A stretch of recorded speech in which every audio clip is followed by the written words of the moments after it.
নমস্কার বন্ধুরা, কমলিকা রান্নাঘরে সবাইকে স্বাগত। শুভ সকাল, গুড মর্নিং সকলকে। আমি কিন্তু সোজা রান্নাঘরে চলে এলাম। আর আমি একটা ফরচুনের সয়াবিনের প্যাকেট নিয়েছি। আমি কিন্তু আজকে সয়াবিনের সুন্দর একটি হেলদি অ্যান্ড টেস্টি রেসিপি বানিয়ে দেখাবো।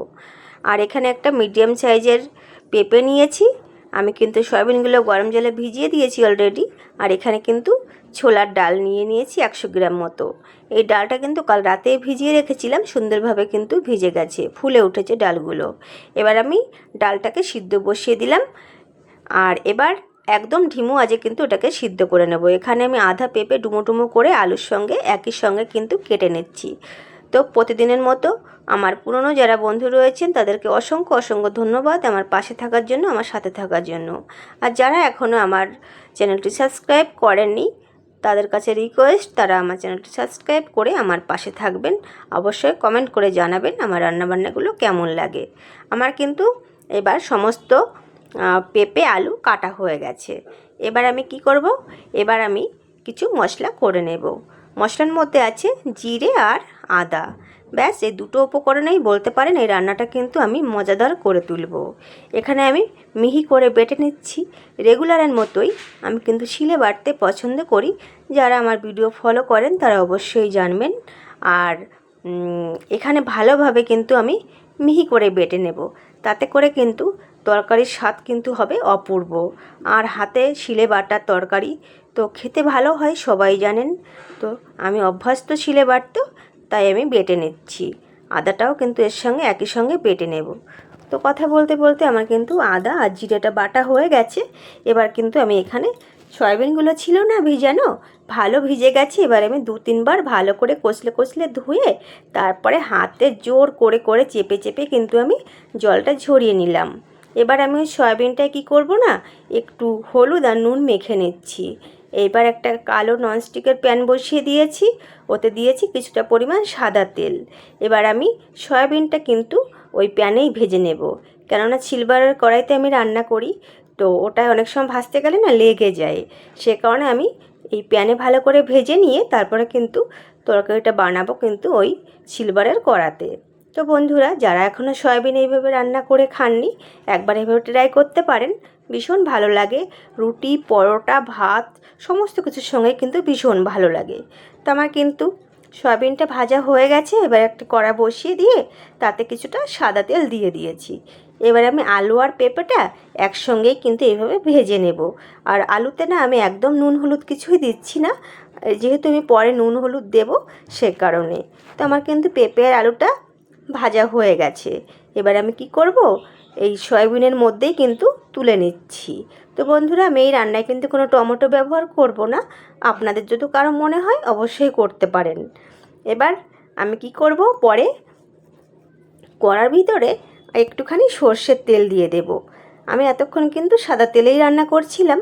এবার আমি মেইন রান্নায় যেহেতু যাব, সেসবে একটু সর্ষের তেল দিয়ে দিলাম। আর তার সঙ্গে কিছুটা ফোড়নে সাদা জিরে দিলাম, স্রেফ সাদা জিরে। এবার আমি বেটে রেখেছি যে মশলাটা, ওই মশলাটা কিন্তু এবার দিয়ে দেব। তার সঙ্গে একটু লাল লঙ্কা দিতে হবে, না হলে কিন্তু সয়াবিনের তরকারি হিসাবে ভালো লাগবে না। এবার আমি দিয়ে দিলাম আদা জিরে বাটাটা। এখানে সামান্য একটু জল দিয়ে দিয়ে কিন্তু আমি কষিয়ে নেব। এখন দিলাম জিরে বাটা যে বাটিটা ছিল না, ওই বাটিটা ধুয়ে একটু জল দিলাম। আর তার সঙ্গে 1 চামচ মতো শুকনো লঙ্কা মানে লাল লঙ্কার গুঁড়ো দিয়ে দিলাম। তাতে করে ঝালটাও হবে, একটু কালারটাও আসবে, বেশ ভালো লাগবে না। এবার আমি একটু হলুদ একটু নুন মিশিয়ে দিচ্ছি, মানে কষানোর সময় যেগুলো জিনিস না দিলে হয় না সেগুলো। এটা দিয়ে আর একটু জল দিয়ে কিন্তু আমি এখানে কষিয়ে নেব।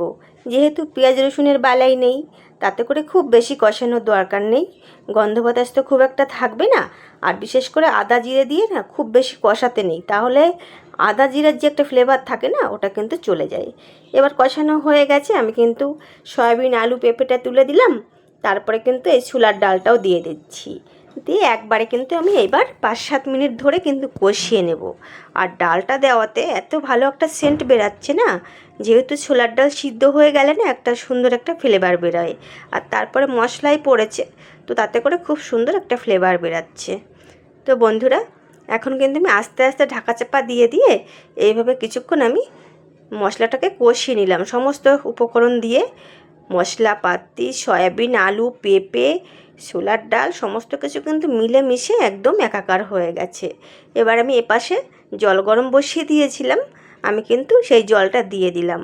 আর ছোলা ডাল বা সয়াবিন এগুলোতে কিন্তু বেশ জল টানে, সেই হিসাবে একটু পরিমাণে বেশিই জল দিয়ে দিলাম। এবার আমি বেশ কিছুগুলো কাঁচা লঙ্কা দিলাম, আমাদের ঘরে একটু ঝাল ঝাল পছন্দ করে সবাই। তো এবার আর একটু চাপা দিয়ে দিলাম। এখন দেখব সমস্ত কিছু সিদ্ধ হয়ে গেছে কিনা বা নুন লাগবে কিনা, সমস্ত কিছু দেখে শুনে কিন্তু এবার খুব চেক করে নেওয়ার পালা। এবার দেখে নিচ্ছি ছোলার ডালগুলো সিদ্ধ হয়েছে কিনা। হ্যাঁ, একদম ডালগুলো সিদ্ধ হয়ে গেছে। আর বিশেষ করে ছোলার ডালটা না একটু একটু হালকা গোটা গোটা না থাকলে খেতে ভালো লাগে না। সে আপনি শুধু ছোলার ডালই বানান বা কিছুর সঙ্গে বানান, অন্য ডালের মতো ঘুঁটে গেলে কিন্তু ডাল খেতে একদম ভালো লাগে না। তো বন্ধুরা, আমার কিন্তু রান্নাবান্না প্রায় শেষের পথে হয়ে গেছে। আমি এখানে দিলাম কিছুটা চিনি আর দিয়ে দেবো গরম মশলা বেটে রেখেছিলাম আমি, শিলতো পাতায় ছিল ওখানে, গরম মশলাটা বেটে নিলাম। এবার ওটাও কিন্তু দিয়ে দিলাম, দিয়ে ভালো করে নাড়িয়ে চাড়িয়ে বেশ আর 3-4 মিনিট ফুটালেই কিন্তু রেডি হয়ে যাবে। তো বন্ধুরা, আমার ভিডিওগুলো কেমন লাগে অবশ্যই কমেন্ট করে জানাতে কিন্তু ভুলবেন না। কমেন্ট করলে আমার ভীষণ ভালো লাগে কমেন্ট পড়তে। আর আমি কিন্তু সকল বন্ধুদের ভিডিওই দেখি, তাতে করে কেউ সাবস্ক্রাইব করে কিন্তু কেউ কেটে নেবেন না। এটা কিন্তু এইভাবে কিন্তু কখনো উপরে ওঠা যায় না বন্ধুরা। তো যাই হোক, আমার কিন্তু এখানে তরকারিটা একদম হয়ে গেছে, আমি গামলায় ঢেলেও নিয়েছি। তো কেমন লাগলো অবশ্যই জানাবেন। ভালো থাকবেন, সুস্থ থাকবেন, ধন্যবাদ।